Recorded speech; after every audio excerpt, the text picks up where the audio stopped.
আর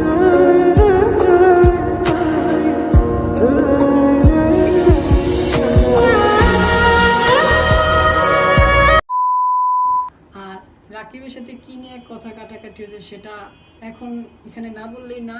just তোমাদেরকে এটা বলতে আসছি যে ওর মাঝে আমার মাঝে একটু কথা কাটাকাটি হয়েছে, এর জন্য আজকে। বন্ধুরা, এবার সরাসরি ঋতু হোসাইনকে হুমকি দিল মেহেদী হাসান। সম্প্রতি ঋতু হোসাইন অন্য একটা ছেলেকে বিয়ে করতে যাচ্ছিলেন, কিন্তু মেহেদী হাসানের কানে এই খবরটি যাওয়ার পরপরই ঋতু হোসাইনের একটি গোপন ভিডিও ভাইরাল করে দেওয়ার হুমকি দেয় মেহেদী হাসান। কি আছে 52 সেকেন্ডের এই ভিডিওটিতে, দেখতে হলে ভিডিওটি না টেনে শেষ পর্যন্ত দেখুন।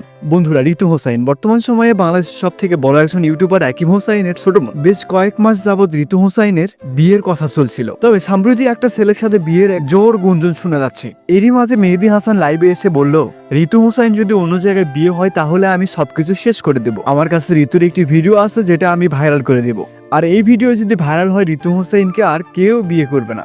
বন্ধুরা, তাহলে এবার কি হবে ঋতু হোসাইনের? ঋতু হোসাইনের কি জীবনে বিয়ে হবে না? কমেন্ট করে জানিয়ে দিবেন। আর মেহেদী হাসানের কাজটা ঠিক হচ্ছে নাকি ঠিক হচ্ছে না সেটিও কমেন্ট করবেন। ভালো থাকবেন, সুস্থ থাকবেন, দেখা হবে পরবর্তী নতুন কোনো ভিডিওতে।